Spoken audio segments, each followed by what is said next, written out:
someone you care about hurts you, it cuts deeper than any stranger ever could. The pain is not just emotional. It affects your identity, your trust, and even the way you see yourself. What's shocking is that research in social psychology has found emotional pain activates the same parts of the brain as physical pain. In other words, heartbreak literally hurts your body as much as your mind. But here's the twist most people don't realize. Holding on to that hurt can become even more damaging than the initial wound itself. Carl Jung once said, "Until you make the unconscious conscious, it will direct your life and you will call it fate." If you don't deal with the hidden anger and resentment inside, you will unconsciously carry it into your future relationships, friendships, even your work. You'll bleed on people who never cut you. And this is not just theory. A longitudinal study published in the Journal of Personality and Social Psychology showed that unresolved emotional pain leads to patterns of mistrust, self-sabotage, and even physical illness over time.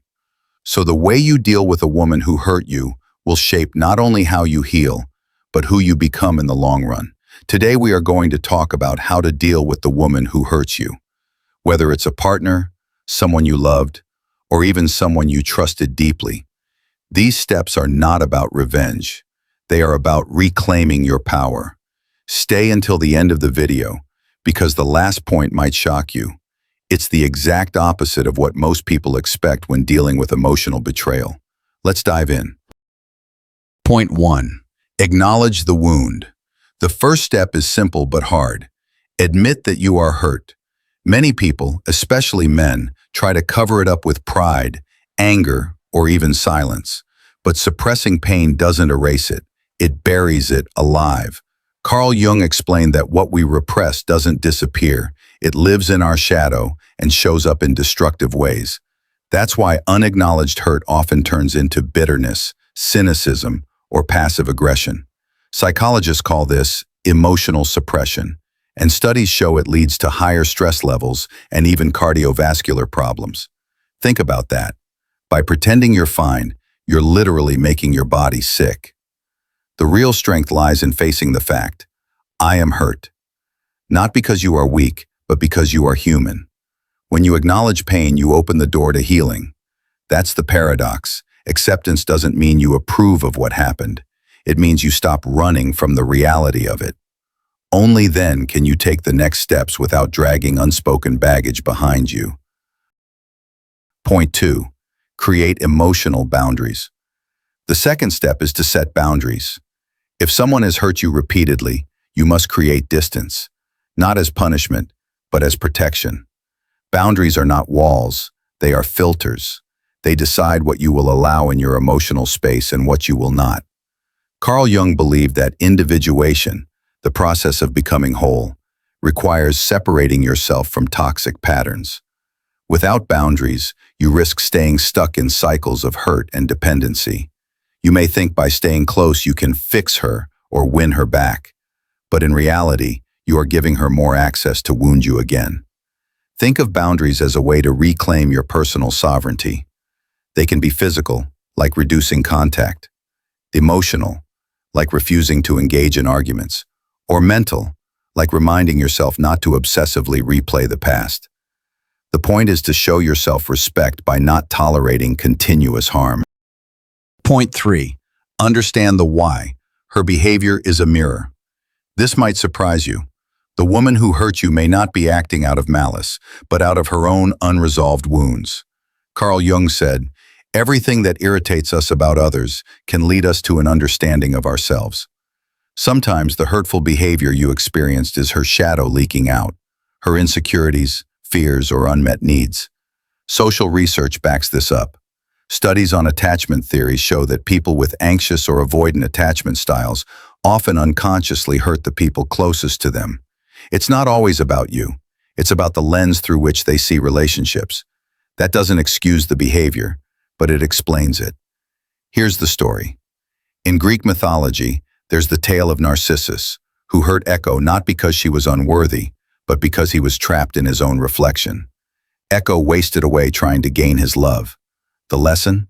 Sometimes people hurt you not because you lack value, but because they are consumed by their own wounds. Understanding this allows you to detach. It's not about your worth, it's about their mirror. Point 4. Express, don't suppress. When dealing with hurt, silence can be dangerous. Research on emotional regulation shows that unexpressed emotions intensify over time. That's why journaling, therapy, or even having an honest conversation with the woman who hurt you can be powerful. But here's the key. Expression must be constructive, not destructive. Yelling, blaming, or attacking may feel satisfying in the moment, but will often deepen the wound. Instead, express with clarity. This is how your action impacted me. That way, you honor your feelings without drowning in them. Carl Jung emphasized that integration, bringing the unconscious to light, requires honest dialogue, first with yourself, and if possible, with the other. When you articulate the pain, you take away its secret power over you. Point 5. Decide, forgive or release. Forgiveness is not always reconciliation. Let me repeat that. Forgiveness is for you, not necessarily for her. Jung described forgiveness as integrating the shadow. It means you acknowledge the wound, see it clearly, and then choose not to let it dominate you anymore. Some people think forgiving means letting the person back in, but psychology research shows you can forgive while still maintaining distance. Forgiveness lowers stress, reduces anger, and restores mental clarity. Holding a grudge, on the other hand, keeps you tied to her like an invisible chain. Here's the truth. If she takes accountability and changes, reconciliation might be possible. If not, your choice might be to release her completely. Either way, forgiveness is the act that cuts the cord tying your heart to the pain. Point 6. Rebuild your identity. When someone hurts you, it often shatters not just trust, but also your sense of self. You may start questioning your worth, your judgment, even your ability to love again. This is where the real healing happens. You must rebuild yourself. Jung taught that individuation, becoming whole, often begins after a crisis. Pain pushes you to rediscover parts of yourself you abandoned. Maybe you neglected your passions, your friendships, or your dreams while focusing on her. Now is the time to reinvest in those. Psychologists call this post-traumatic growth. Many people emerge from heartbreak stronger, wiser, and more compassionate than before. But only if they consciously rebuild instead of staying stuck in the ruins of the past. Point 7. Transform the hurt into wisdom. This is the point that might shock you. The very wound she gave you can become your greatest source of strength. Jung believed that the wound is the place where the light enters you. Pain, when processed, becomes wisdom. History is filled with examples.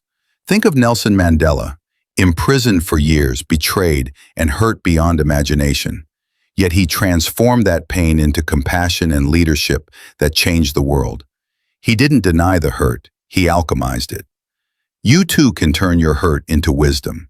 It can teach you clearer boundaries, deeper self-respect, and greater empathy. The woman who hurt you might have left a scar, but scars are proof you survived, and they can guide you to live more fully than before. So, dealing with a woman who hurts you is not about revenge or bitterness. It's about acknowledgement, boundaries, understanding, expression, forgiveness, rebuilding, and ultimately, transformation. Every step is about reclaiming your power and refusing to let pain define you.